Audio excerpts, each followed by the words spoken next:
Assalamualaikum warahmatullahi wabarakatuh.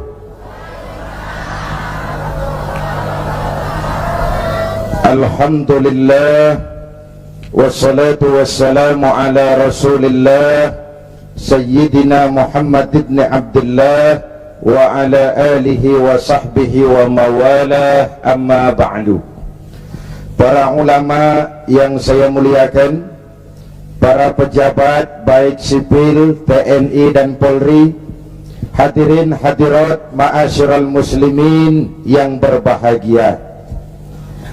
Alhamdulillah, malam ini kita dapat bertemu dan berkumpul di tempat ini mengikuti tabligh akbar yang diselenggarakan oleh DPC bekerjasama dengan GMK dalam rangka maulid mensyukuri nikmat kemerdekaan. Hadirin yang saya hormati, apa hubungan Islam dengan kemerdekaan? Pertama, Islam telah memberikan sugesti, dorongan, semangat, rangsangan kepada orang-orang tua kita dulu untuk bangkit berjuang melawan penjajah. Islamlah agama yang mengajarkan bahwa cinta tanah air bagian daripada iman. Betul? Hubbul watan minal iman.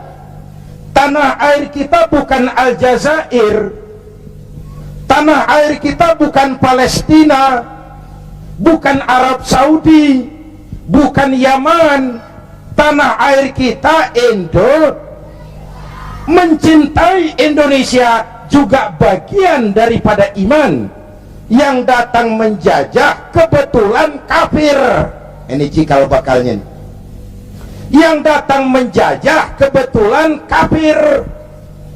Bertemulah cinta tanah air dengan semangat jihad yang diajarkan agama. Maka bangkitlah para ulama dengan jamaahnya, kiai dengan santrinya, bahu membahu bersama tentara berjuang melawan penjajah Belanda. Pernah lihat gambar Imam Bonjol? Pernah? Pakai sorban. Pakai apa? Kalau pakai sorban pasti bukan pendeta Shaolin. Pernah lihat gambar Pangeran Diponegoro? Bukan cuma pakai sorban, pakai gamis. Ketika Belanda dengan licik berhasil menangkap Pangeran Diponegoro, pengikut-pengikutnya termasuk Kiai Mojo, Kiai Maja, mundur ke pedalaman, membentuk kantong-kantong perjuangan. Berupa apa? Pesantren.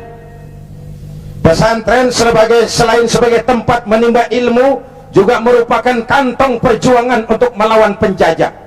Yang berjuang memerdekakan Indonesia selain tentara, ulama dengan jamaahnya, kiai dengan santrinya, pejuang-pejuang nasionalis beragama Islam. Tidak percaya sensus kubur pahlawan. Ibu bapak, saudara-saudara hadirin, malahan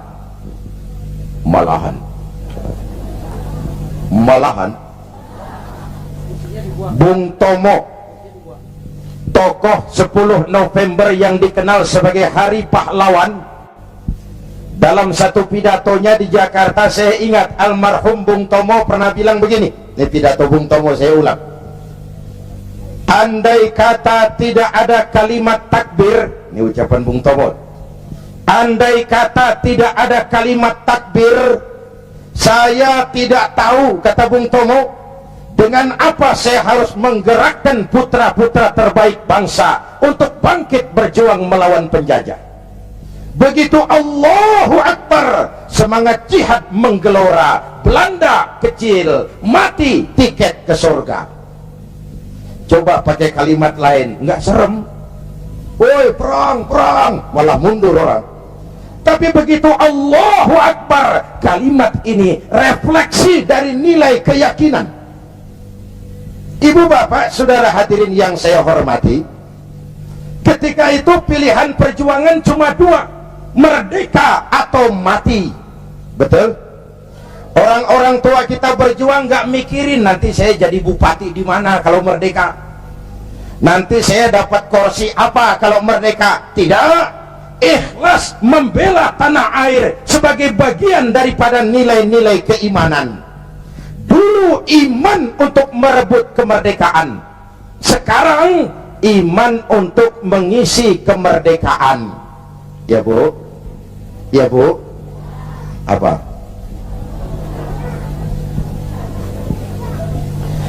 Kalau sekarang kita mensyukuri kemerdekaan, jangan pernah lupa kemerdekaan yang kita nikmati ini ditegakkan di atas keringat, air mata, darah, dan nyawa orang-orang tua kita yang mereka tidak sempat menikmati kemerdekaan negara ini. Jangan kotori darah mereka dengan togel, kata Ustaz tadi. Jangan kotori darah mereka dengan perbuatan tercela di atas republik tercinta ini.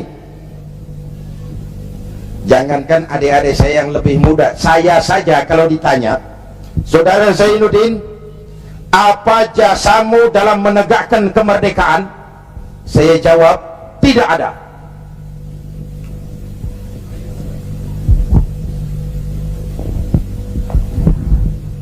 Ngomong apa saya barusan? Hah? Kalau saya ditanya, Saudara Zainuddin, apa jasamu dalam menegakkan kemerdekaan? Saya jawab, tidak ada. Kenapa? Karena tahun 45 saya belum keluar. Itu saya. Tapi saya harus tahu diri dong. Kalau sekarang saya bisa minum air kelapa, itu karena orang-orang tua saya sudah nanam pohon kelapa. Betul? Nih adik-adik kecil nih, pernah minum air kelapa enggak? Pernah nanam pohon kelapa? Enggak pernah. Kalau sekarang kita menikmati indahnya merdeka, jangan pernah lupa kemerdekaan ini bukan hadiah Belanda, bukan kado Jepang, tidak turun dari langit laksana turunnya embun di waktu malam. Kemerdekaan tidak muncul hanya dengan simsalabim abragadabra. Kemerdekaan ini keringat, air mata, darah, dan nyawa orang-orang tua kita. Ya Bu, ya Pak, syukuri dengan tahlilan kepada arwah para pahlawan. Agustusan ngiping sampai subuh. Tuh arwah para pahlawan gile, roh gua dijogetin.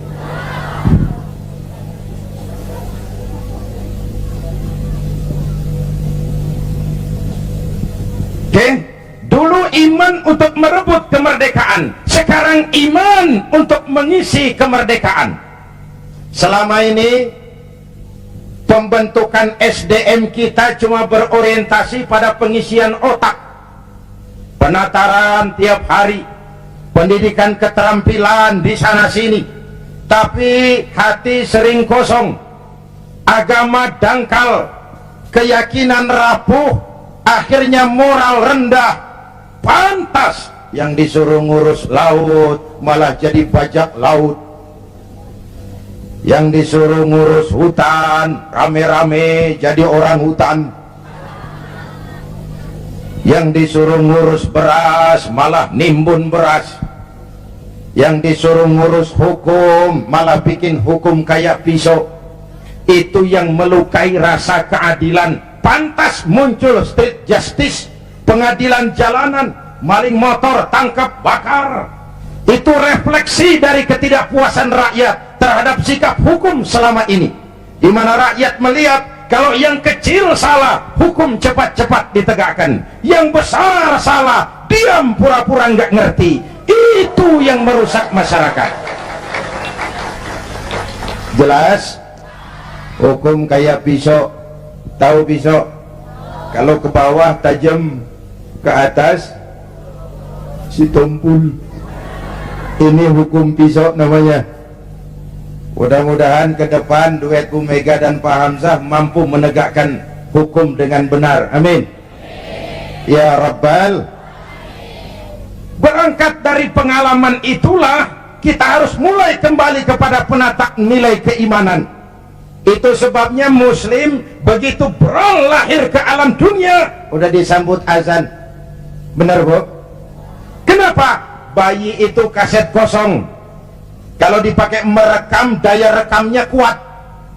Kita yang udah berumur nih ibarat kaset, kebanyakan rekaman udah nggak kusut juga lumayan, ngapalin udah berat, kaset kusut. Bayi kaset kosong begitu brol hadir ke alam dunia, rekaman pertama yang menyentuh telinganya lafzul jalalah, Allahu Akbar, Allahu Akbar. Rekaman pertama, belum sempat dia dengar Ricky Martin, belum sempat dia dengar Westlife.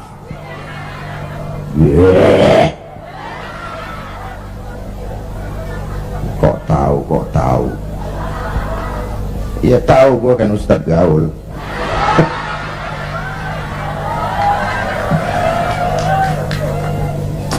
Suara pertama yang masuk telinganya Allahu Akbar, suara iman. Ya Bu, itu artinya apa? Pesan pertama orang tua, nak, kamu nanti boleh jadi tentara, tapi tentara beriman. Kamu boleh jadi polisi, asal polisi beriman. Jadi pejabat, pejabat beriman. Jadi pedagang, pedagang beriman.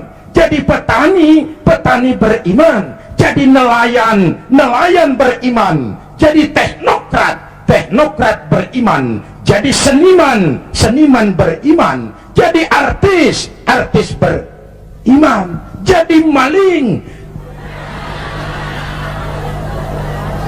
Nggak ada, mana ada maling beriman. Kalau iman landasannya insya Allah aman. Betul? Dengan mensyukuri nikmat kemerdekaan, ayo kita mengadakan recovery terhadap sikap mental selama ini. Berangkat lagi dari nilai keimanan, jaga baik-baik, wariskan kepada anak-anak kita. Peristiwa kemarin, bulan kemarin, apa perubahan terjadi begitu cepat. Mulai dari digelarnya sidang istimewa, dicabutnya mandat Gus Dur, dikukuhkannya Bu Mega sebagai presiden, dipilihnya Pak Hamzah Has sebagai wakil presiden. Kalau kita berangkat dari nilai keimanan, maha benar Allah, wa tilkal ayyamu nudawiluha bainan nas. Hari itu kami putar di antara manusia. Ada saat datang, ada waktu pergi. Ada hari lahir, ada saat kembali. Ada waktu dilantik, ada saat menyerahkan jabatan. Hidup cuma nungguin giliran. Maka kalau lagi di atas berkuasa, jangan busung dada dan lupa daratan. Kalau lagi nyungsep di bawah, jangan putus asa dan protes Tuhan. Hei, hei,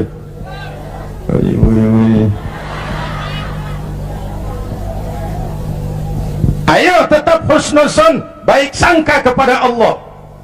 Hidup cuma nunggu giliran. Jabatan bukan lagi kekuasaan dan fasilitas. Jabatan sekarang kerja bakti, peras keringat, banting tulang. Negara lagi sakit, ekonomi terpuruk, keutuhan bangsa dalam ujian, dan rakyat menunggu perubahan. Betul? Betul? Kalau jabatan cuma dianggap kekuasaan, kalau jabatan cuma dianggap fasilitas, biasanya itu maling timba. Ini jabatan titipan, harta titipan, ilmu titipan. Namanya titipan kan sebentar. Jangankan harta Pak, roh nih, roh yang menyebabkan kita hidup itu sekedar hak guna pakai. Nggak punya sertifikat, bodong. Sekadar hak guna pakai. Kalau yang punya mau ambil, innalillahi wa inna ilaihi. Roh saja nggak bisa kita pertahankan, apalagi jabatan, apalagi harta, apalagi hidup ini. Hadirin yang saya hormati, hidup cuma nunggu giliran. Jelas? Jelas? Satu, hubungan Islam dan kemerdekaan. Yang kedua, Iya, saya cuma ngeliat jam. Reseh amat sih. Udah dengerin aja dah.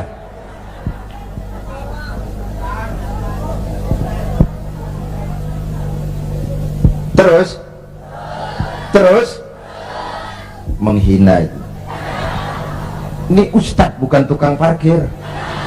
Terus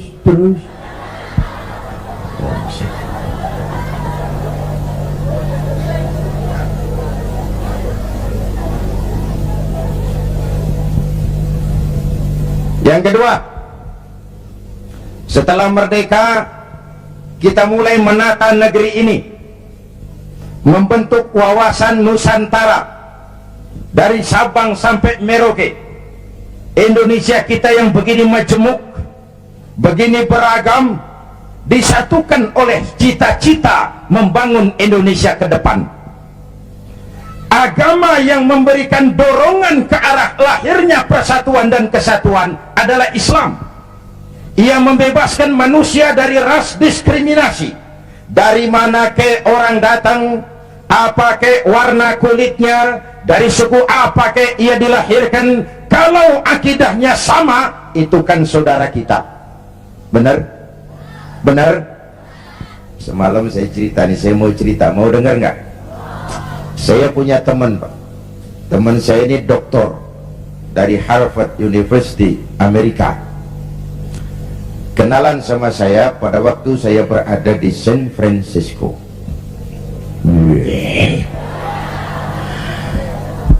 San Francisco tahu bukan? Tahu ya? Itu dari Tambun ke kanan. Tahu.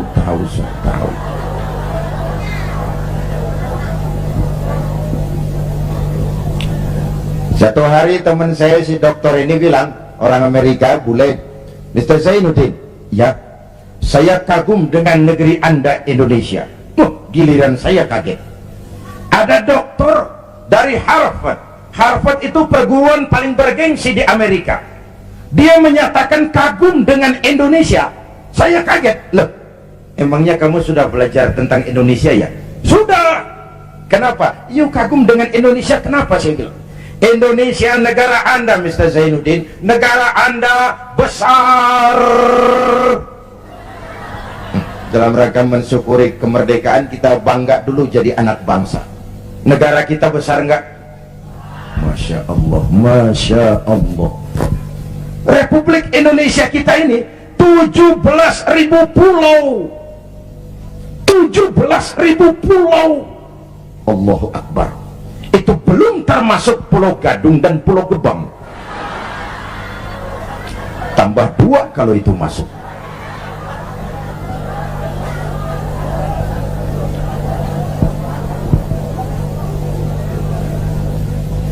Buminya mengandung minyak, gas, batu bara, barang tambang lain. Lautnya kaya, hutannya kaya. 17.000 pulau terhampar sepanjang garis khatulistiwa, hijau, ranau, subur, makmur, kemah, ripah, loh, jenawi, toto, tentrem, kertoraharjo.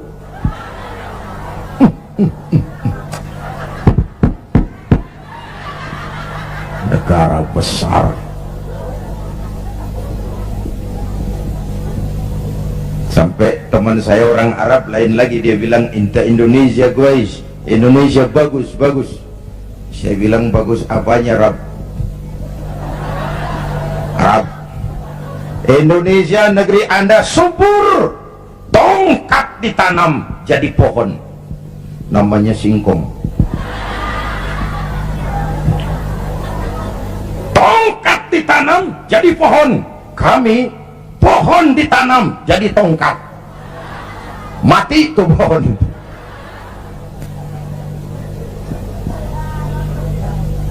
Negara besar. Terus apalagi yang kamu heran?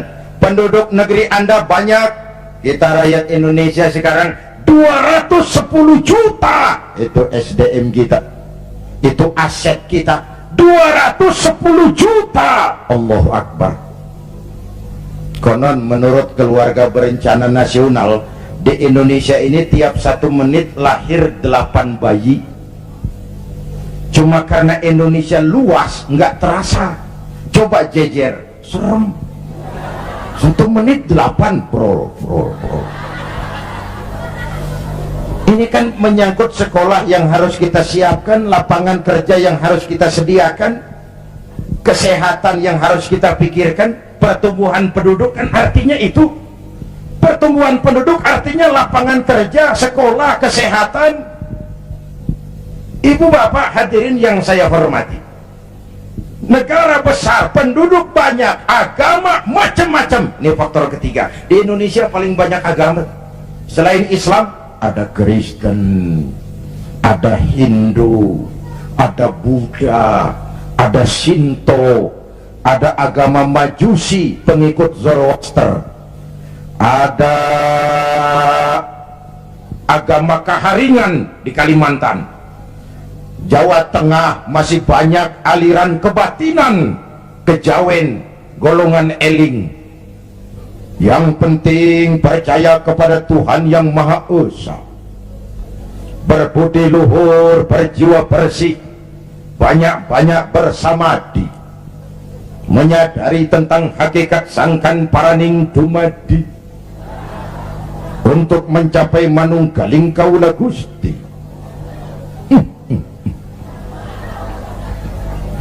Negara besar, penduduk banyak, agama macam-macam, kok Anda bisa satu? Nah ini yang dia heran. Anda pakai lem apa?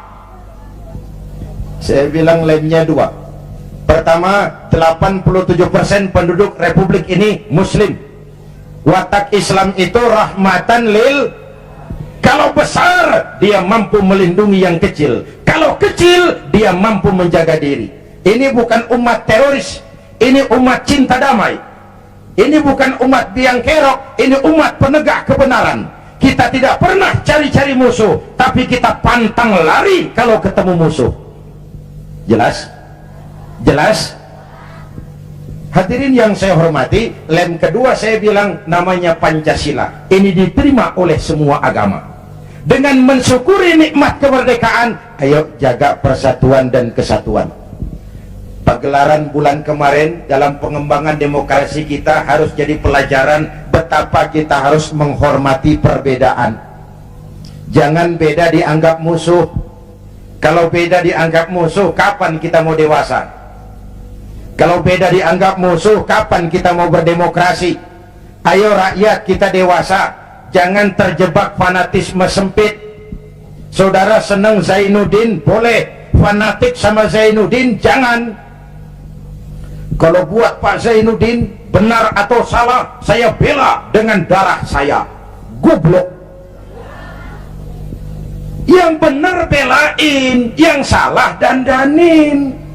Kalau salah dibenerin juga, kita menjerumuskan orang namanya. Ya Bu, ya Bu, ayo rakyat kita objektif, biar keluar dari dubur ayam. Kalau memang telur, ambil. Biar keluar dari dubur kiai, kalau kuning kabur. Jangan lihat kiainya, lihat yang merojol apaan.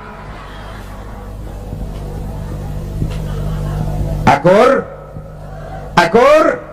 Ayo kita ambil pelajaran. Sekarang kalau para elit di atas masih suka pada bertengkar, kita rakyat nggak usah ikut-ikutan. Jadi penonton yang baik sajalah. Waktunya keplok. Namanya juga elit bang. Siang dia bertengkar, malam makan bareng di hotel. Kita di kampung udah pada ngasak kolok. Urusan apa? Benar? Benar? Sebaliknya elit di atas juga kudu sadar dong. Seperti saya bilang, di mana-mana juga kalau kebo berantem sama kebo, yang rusak rumput. Kebo berantem sama kebo, yang rusak rumput. Pemimpin bertengkar sama pemimpin, yang bingung pengikut. Di mana-mana sejak dulu kalau kebo berantem sama kebo, yang rusak rumput. Maka kita menghimbau kepada para kebo, ya ini ngikutin bahasa doang, kita menghimbau kepada para kebo, berhentilah berantem supaya rumput tumbuh subur. Amin. Kita nih rakyat kecil udah capek. 3 tahun terpuruk, di atas namain, dijadiin address, padahal kita kan rakyat kecil, tuntutan nggak banyak-banyak amat, si amat aja yang banyak. Voice of Kiai. Perasaan saya Pak, kita nih rakyat kecil, asal keadaan aman, bisa kerja, makan cukup, anak bisa sekolah, rapi urusan. Bener? Yang mau jadi presiden si amat, si baduk, bodoh amat kita mah. Ya Bu, yang penting Pak keadaan aman, bisa kerja, makan cukup, anak bisa sekolah, rapi udah. Ada rezeki dikit, kawin lagi. Umpamanya ini, umpamanya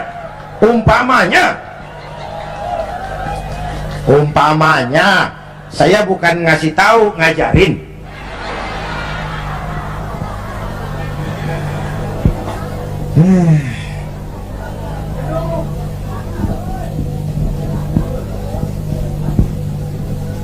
Ibu bapak, saudara-saudara hadirin, jadi mensyukuri nikmat kemerdekaan, jadilah lem perekat menjaga keutuhan bangsa. Kenapa?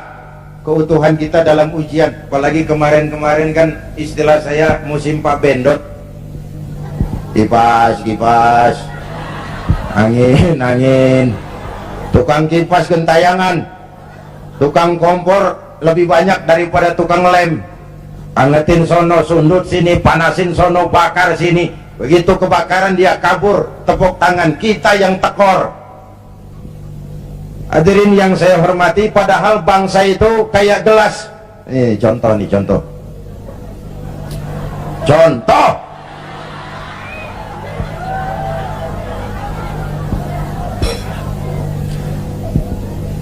Bukan mau minum, contoh. Usil aja, heran. Orang ngasih contoh kudu jelas. Contoh. Bu,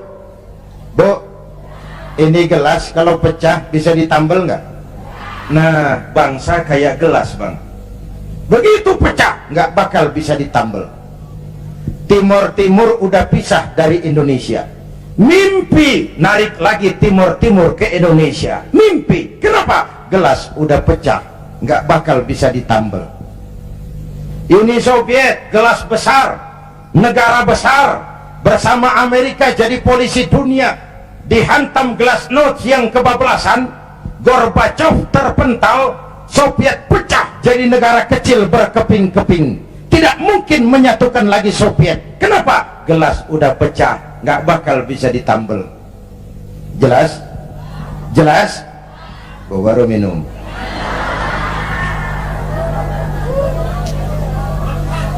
Ya bagaimana aja orang nyari akal lah, usil banget, gue heran. Iya, kalau datang minum kan gue malu amat. Mau minum aja pakai kelilingan dulu. Ayo, jangan biarkan Indonesia kita jadi gelas pecah. Jaga semangat kebersamaan. Beda boleh, marahan jangan. Bang, kaos lu hijau ya? Hijau gue. Temen kita kuning, biarin kalau dia mau. Yang satu merah, nggak apa-apa. Yang lain biru, boleh. Lu lewat sono, gue lewat sini, yang satu lewat situ, ntar kita ketemu di sono. Bisa nggak begitu? Cakep nggak urusan? Iya, jangan beda kaos merengut. Urusan apa? Jadi anggota DPR kagak, mau tetangga marah, tekor kemana-mana. Ayo rakyat, kita dewasa, berpolitik dengan rasio, jangan dengan emosi. Kayak saya kan, sekarang saya ketua Dewan Pimpinan Pusat Partai Persatuan Pembangunan. Itu pribadi saya, nanti saya cerita kenapa saya gunakan hak politik saya. Tapi saya tidak akan memaksakan pendirian ini kepada hadirin. Itu resiko saya gunakan hak politik saya pulang kampung P3. Perkara saudara, terserah, saya menghargai pendirian saudara. Mau ikut saya, alhamdulillah. Mau pilih P3, silakan. Mau berjuang dengan yang gambarnya Ka'bah, boleh. Terserah aja itu sih. Namanya hak demokrasi, nggak boleh dipaksa-paksa dong, ya nggak.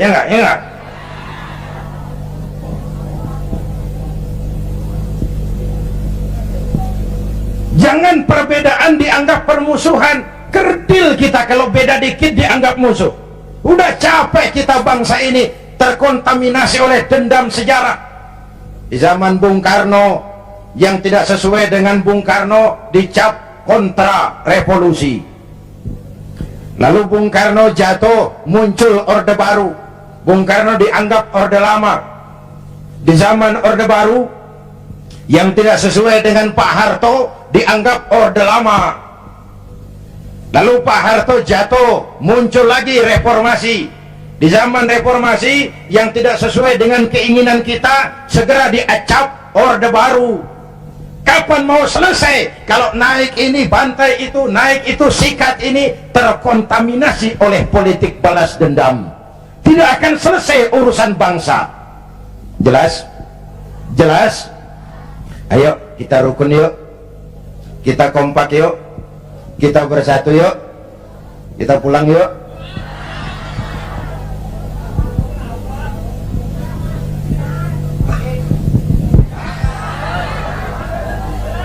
Sampai jam berapa nih? Jam 2? Jam 2? Lu ngundang apa ngontrak lu? Voice of Kiai. Jam 2, jam 2.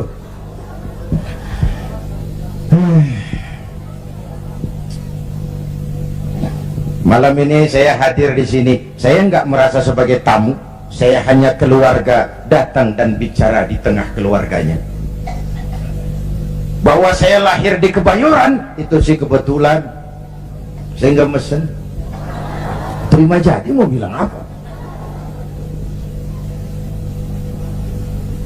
Belum lama di Sumatera Utara, di Medan, satu tabligh akbar saya bicara di tengah keluarga besar suku Mandailing, Batak. Saya diulos, dikasih pakaian kebesaran, diangkat jadi warga Mandailing. Saya dikasih gelar Lubis, Zainuddin MZ Lubis. Saya maulid lagi ke Makassar bersama nelayan-nelayan Bugis. Mereka bikin acara gebyar maulid tradisional Bahari 2000. Kumpul tokoh-tokoh Bugis. Saya dipakein pakaian kebesaran, pakai badik. Saya diangkat lagi jadi warga Bugis oleh wali kota Makassar. Saya dikasih gelar Daeng Tojeng. Tojeng artinya yang benar, Daeng semacam Raden. Kalau dikumpulin nama saya udah lumayan panjang, Haji Daeng Tojeng Zainuddin MZ Lubis. Saya cuma mau bilang inilah Indonesia kita, begini majemuk, begini beragam, walaupun bineka kita tetap tunggal. Nah, bagi kita umat Islam sudah dididik di masjid. Masya Allah, di daerah kita masjid saya bangga selalu penuh dengan sholat berjamaah, terutama subuh.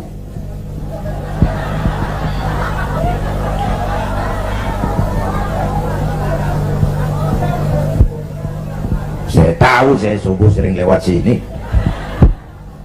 Kalau udah subuh penuh sampai keluar, nggak ada yang masuk.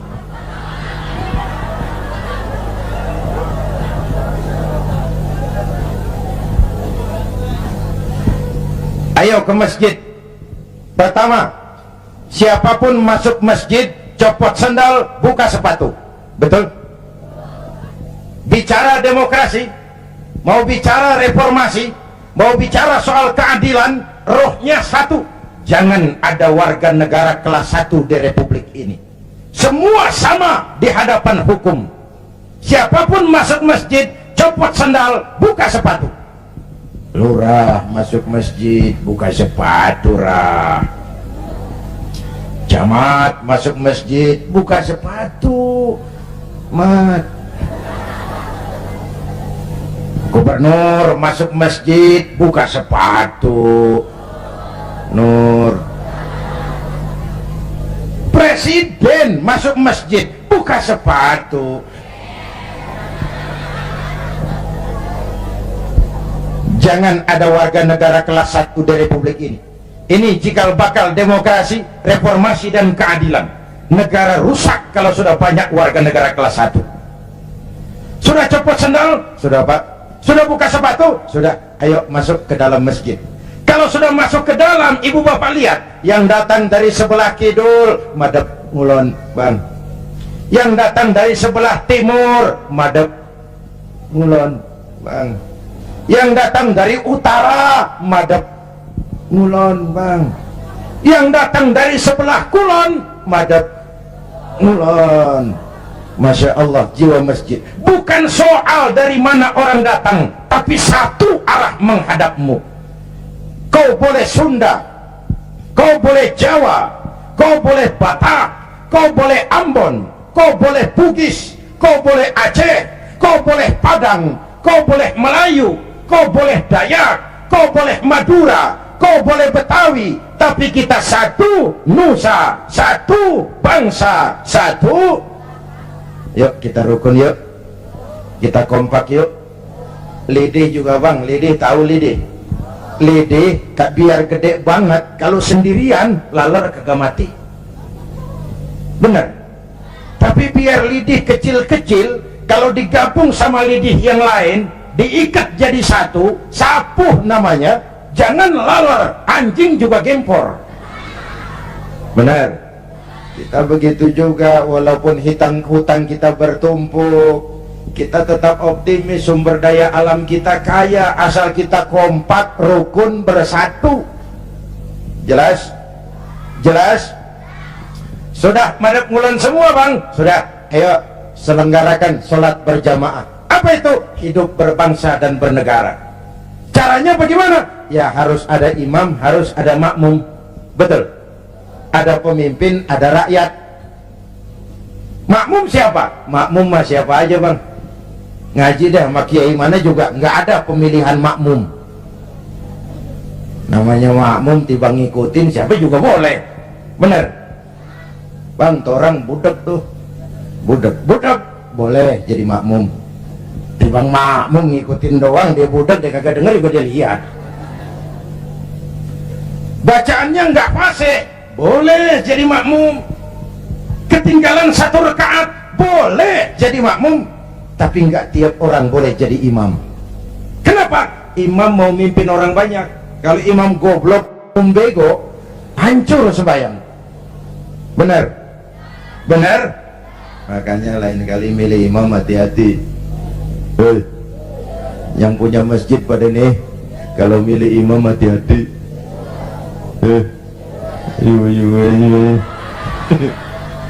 Saya pesan yang pada punya masjid, kalau milih imam hati-hati. Dulu pernah kejadian, ini karikatur, mau dengar gak saya cerita? Dulu tahun 1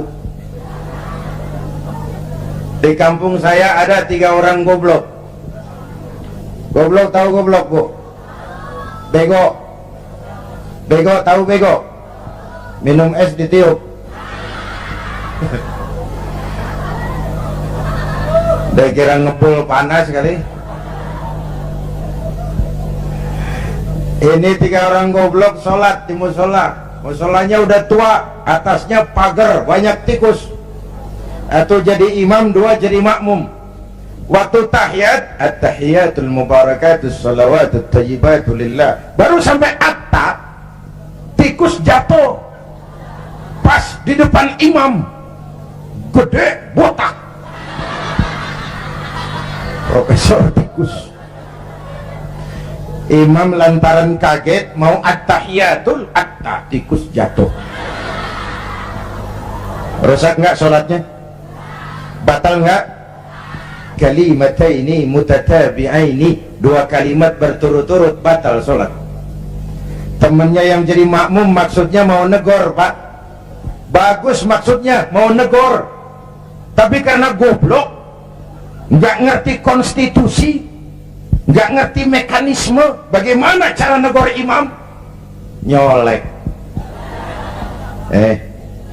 Lagi sembahyang nggak boleh ngomong. Sudah berapa yang batal? 2. Yang 1 kan mestinya selamat, nyaut. Untung gua diem aja. Yang ngobrol bertiga.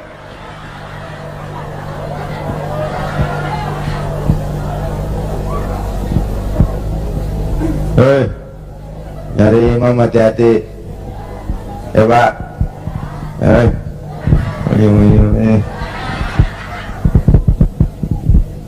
Itu sebabnya kalau sudah ada imam yang diajarin imam dulu. Pesan Nabi apa? Idza amma ahadukumun nas falyukhaffif. Kalau kamu jadi imam, ringankan sholatmu, jangan terlalu panjang. Kenapa? Makmum nggak sama kekuatannya. Ada makmum yang tua renta, diri aja udah gemeter. Ada makmum yang punya darah tinggi, kalau sujud kelamaan palanya sakit. Ada makmum yang udah janji habis sembahyang mau terima duit. Kalau imam kelamaan kelas odan makmum. Imam harus tahu keadaan makmum. Pemimpin harus punya sense of crisis. Rakyat saya ini keadaannya lagi bagaimana? Kalau saya begini pantas apa enggak? Jangan udah diangkat jadi imam lupa daratan. Sembahyang isya berjamaah, rakaat pertama selesai Fatihah, Yasin. Makmum ikut si ikut, nggak punya pilihan lain, tapi hatinya kan ngedumel. Kata makmum, paling sekali ini gua sembahyang di sini. Gua kapok punya imam begini nih. Besok tobatin gua balik lagi. Hadirin yang saya hormati, begitulah kita mewujudkan semangat kebersamaan untuk Indonesia esok yang lebih baik dari hari ini. Amin. Ya Rabbal, mensyukuri nikmat kemerdekaan dengan semangat menjaga nilai-nilai kebersamaan, persatuan, kesatuan, kerukunan, dan kekompakan. Lalu yang ketiga, hubungan Islam dan kemerdekaan. Setelah merdeka, membentuk wawasan Nusantara, kita mulai membangun. Bung Karno menyebutnya pembangunan semesta berencana. Pak Harto menyebutnya pembangunan manusia seutuhnya. Apapun namanya, tapi ini refleksi dari keyakinan. Walaupun Indonesia bukan negara agama, tapi pasti Indonesia negaranya orang beragama. Maka orientasi pembangunan tidak cuma dunia, tapi juga akhirat. Betul? Ini semua nih calon-calon jenazah.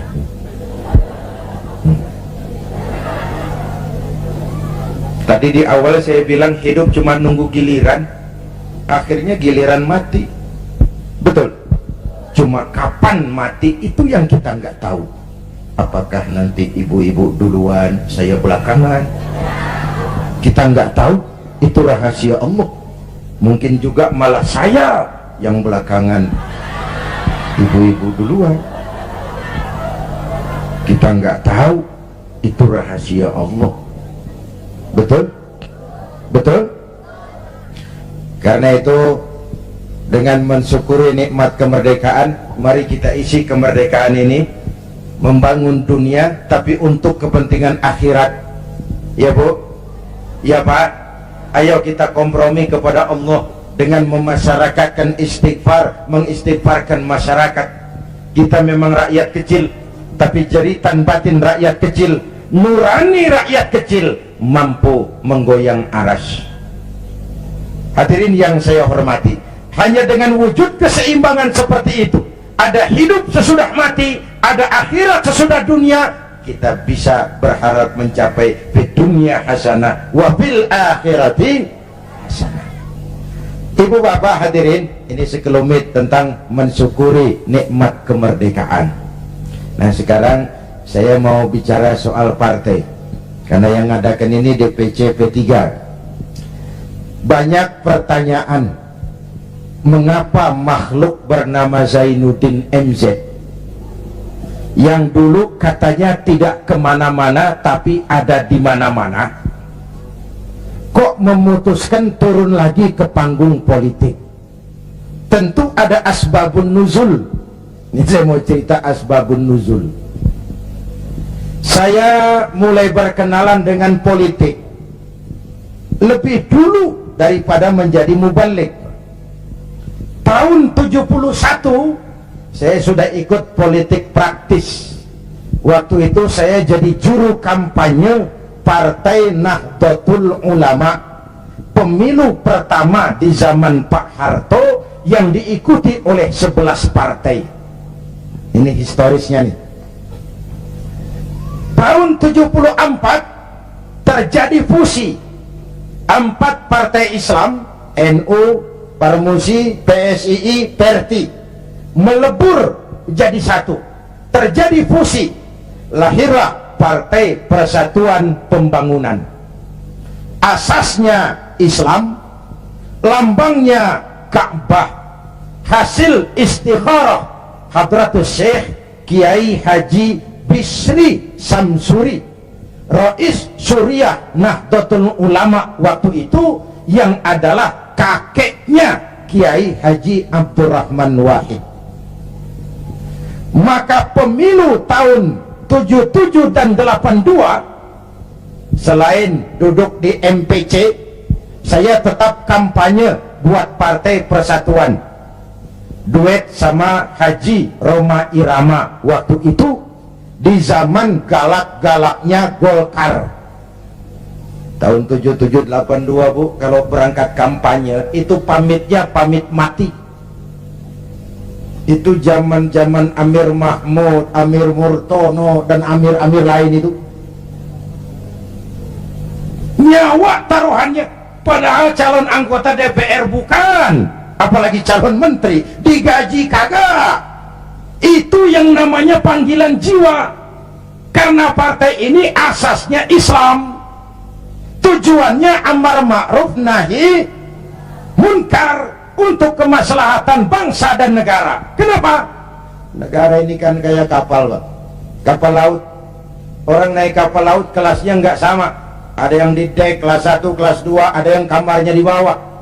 Kalau yang dapat kamar di bawah perlu air, dia kudu ke atas, lewat tangga, jalan jauh, capek, keringetan, potong kompas. Ngapain gua ke atas jauh-jauh, air dekat banget, cuman dibatasin dinding kapal, gua bor aja nih kapal nih, ntar air masuk kamar-kamar gua udah bayar pakai duit gua, yang ngebor juga gua, orang lain jangan ikut campur. Kalau didiemin kapal dibor, bocor nggak? Mula-mula sedikit, makin lama makin banyak, makin sulit dikendalikan, akhirnya kapal miring, tenggelam. Kalau kapal tenggelam, yang mati yang ngebor doang. Hah? Seluruh penumpang kapal ikut tenggelam karena satu ngebor. Negara kayak kapal, korupsi, KKN, maksiat, munkarat, kebatilan, kezoliman, ketidakadilan, itu ngebor kapal, bocorin kapal. Di masyarakat juga begitu, kadang-kadang temen ditegur ngotot, biarin aja, yang mabok gue, yang beli minuman gue mabok di rumah gue, kenapa lu pusing? Yang judi gue pakai duit gue, kenapa lu pusing? Yang zina gue, kenapa lo ribut?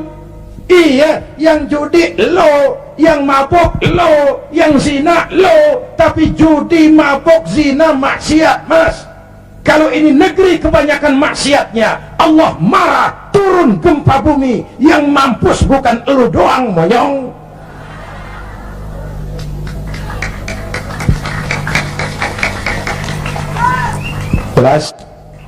Jelas? Iya, kalau kita makan nangka kena getah sih resiko, nggak makan nangka kena getah sial namanya. Jelas? Nah, singkat cerita, lalu tahun 83-84 diundangkan asas tunggal Pancasila. Golkar makin tirani, makin otoriter, tidak boleh lagi ada ormas dan parpol yang asasnya Islam. Kalau tidak mau terima asas tunggal, bubar. Maka dengan berat hati waktu itu P3 menerima asas tunggal Pancasila daripada dibubarin. Lambangnya berubah jadi bintang. Betul? Masih ingat? Saya protes waktu itu kepada guru saya, Hadratul Mukarram Kiai Haji Dr. Idham Khalid. Ini nanti soal silsilah Pak. Beliau salah seorang pendiri P3, termasuk presiden pertama Partai Persatuan. Pak, kenapa diterima asas tunggal Pancasila? Kita harus melepas asas Islam, kan rugi. Beliau senyum, apa kata beliau? Zainuddin, ibarat warung, Kita sekarang nggak boleh dagang nasi uduk, biarin aja dagang pisang goreng dulu. Sebab kalau kita dagang nasi uduk juga warung digusur. Biarlah dagang pisang goreng dulu, yang penting masih punya warung. Nanti kalau keadaan aman kita dagang lagi nasi uduk. Masya Allah, orang tua bijaksana. Tapi saya sudah kadang frustasi. Apa artinya lagi berpolitik kalau asasnya tidak Islam? Maka sejak tahun 84 saya mengundurkan diri dari panggung politik. Saya konsentrasi penuh kepada dunia dakwah. Ketika itulah lahir prinsip saya tidak kemana-mana, tapi saya ada di mana-mana. Itulah politik dakwah. Itu politik dakwah. Kenapa? Waktu itu Golkar kejam, Pak. Tidak boleh ada bunga indah tumbuh di luar istana. Tidak boleh ada bunga indah tumbuh di luar istana. Maka saya harus ngatur strategi supaya saya bisa dakwah ke sana dan kemari. Saya lahirkanlah prinsip tidak kemana-mana, tapi ada di mana-mana. 97, ini cerita singkat. Mulai terjadi krisis moneter. Rupiah kita anjlok, dolar naik ke langit. Ya Bu? Ya Bu? Dari 2.500 dolar sampai 17.200, bagaimana nggak kolek? Akibat krisis moneter muncul yang lebih makro, krisis ekonomi. Sampai sekarang kita masih ngerasain. Ya Bu?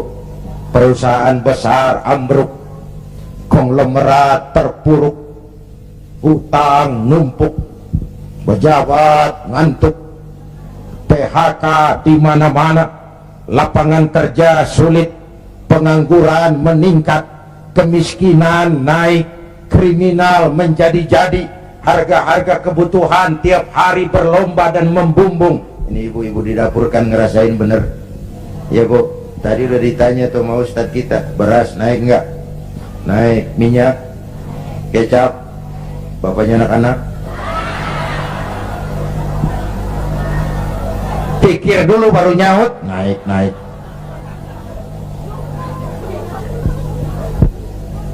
Biaya hidup makin tinggi, beban hidup makin berat. Masya Allah, di Jakarta Bang sekarang kencing aja gope. Bener, kencing gope. Teman saya ngasih duit ribuan, gak ada kembaliannya, disuruh kencing lagi. Orang udah tiris, bagaimana ngeluarinnya? La haula wa la quwata illa billah.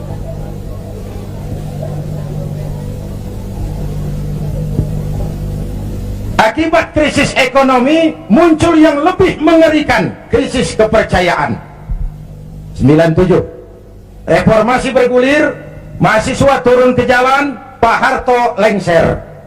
Ini turunnya Pak Harto, Pak Bu, saya punya dua catatan penting. Pertama, betapa besar arti kepercayaan.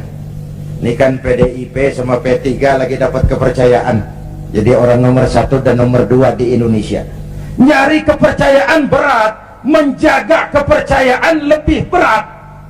Kalau dipikir-pikir, Pak Harto kok bisa turun? Apa nggak punya duit? Banyak. Apa nggak didukung tentara? Oh, sebagai presiden dia panglima tertinggi ABRI, Pangkostrat mantunya. Kok turun? Jawabannya tidak dipercaya. Tidak dipercaya. Voice of Kiai. Nih pelajaran nih. Nggak punya duit bisa minjam, nggak punya beras bisa minta, nggak dipercaya turun. Betul? Luar biasa kepercayaan itu. Ibu-ibu dari sore mau duduk di sini, nggak minum, nggak makan, kan karena percaya sama saya. Benar? Entah lo nggak percaya, gue bacok tuh. Benar Bu? Kepercayaan penting. Orang kayak Saddam Hussein, orang kayak Muammar Gaddafi, orang kayak Fidel Castro, secara ekonomi diembargo habis-habisan oleh Amerika, dikucilkan dari pergaulan internasional. Tapi Saddam tetap mimpin Irak, Gaddafi tetap mimpin Libya, Castro tetap mimpin Kuba. Kok bisa? rakyat percaya sama pemimpinnya. Hei, hei, rakyat percaya.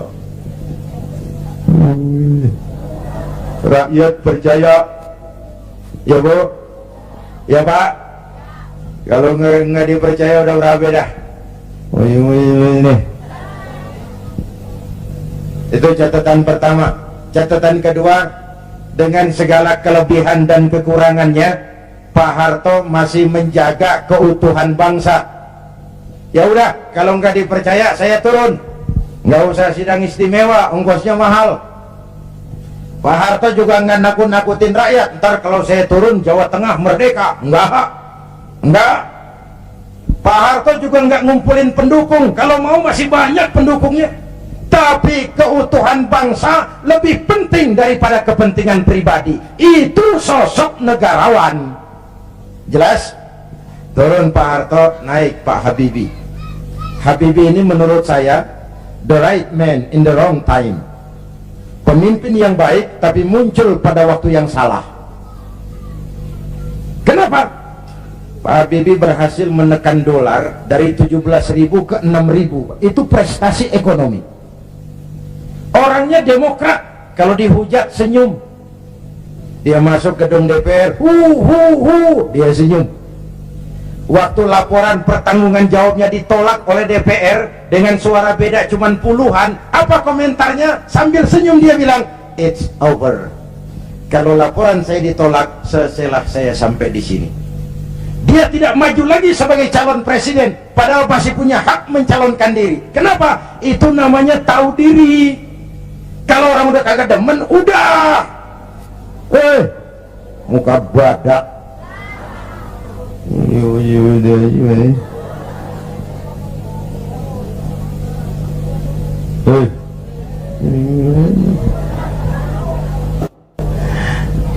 Ibu bapak hadirin, nah setelah reformasi bergulir, muncul begitu banyak partai. Betul? Partai yang Islam saja tidak kurang 20 partai. Saya bingung lagi. Tadinya saya pengen ada partai yang berasaskan Islam. Begitu muncul, begitu banyak, 20 lebih partai Islam, termasuk yang tidak punya anggota, papan nama. Makanya saya tetap tiarap. Lalu tahun 99 diadakanlah pemilihan umum, diikuti 49 partai. Innalillahi wa inna ilaihi raji'un. 49 partai, termasuk 20 lebih partai yang asasnya Islam. Saya bingung, ini mana teman mana lawan. Maka pemilu 99 saya tetap tiarap. Istri dan anak-anak saya turun kampanye, ngeramehin, ya apalagi kalau bukan P3. Tapi saya tetap belum tergerak. Selesai pemilu, terbentuklah MPR dan DPR.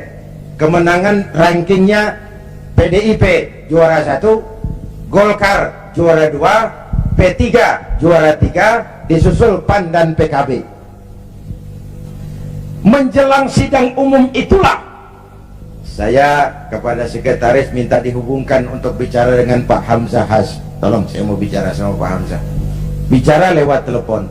Akhirnya kata Pak Hamzah, begini sajalah, kalau Kiai mau ketemu saya, jangan Kiai ke rumah saya, biar saja saya saja yang ke rumah Kiai. Maka Pak Hamzah Has pun datang ke rumah saya. Belum wapres waktu itu, Pak. 3 kali pertemuan di rumah saya bilang, Pak Hamzah, saya ini merasa berdosa. Kenapa partai Islam kok cuma juara ketiga? Kenapa partai Islam tidak diminati oleh orang Islam sendiri? Analisisnya macam-macam. Mungkin ada yang tidak mengerti kalau agama dan politik tidak terpisah. Mungkin ada yang berpaham sekuler, Islam yes, partai Islam no. Mungkin juga karena kita tidak bisa menjual program-program kepada rakyat yang menyentuh kehidupan rakyat. Saya memutuskan saya mau pulang kampung, Pak. Pak Hamzah, alhamdulillah, saya bersyukur. Inilah permohonan saya kepada Allah selama ini. Tapi saya bilang tolong jangan diumumkan Pak, ini mau sidang istimewa, sidang umum, nanti dikira saya mau cari popularitas, dikira saya mau cari jabatan. Tidak, saya jadi apa itu tidak penting, yang penting saya bisa ikut membesarkan partai yang berasaskan Islam. Itu saja niat saya. Hadirin yang saya hormati, kemudian saya diangkat jadi ketua Majelis Pertimbangan Lajnah Syura Ulama'il Ka'bah. Lalu ketika Rakernas, lahirlah rekomendasi saya ditempatkan sebagai salah seorang ketua Dewan Pimpinan Pusat Partai Persatuan Pembangunan.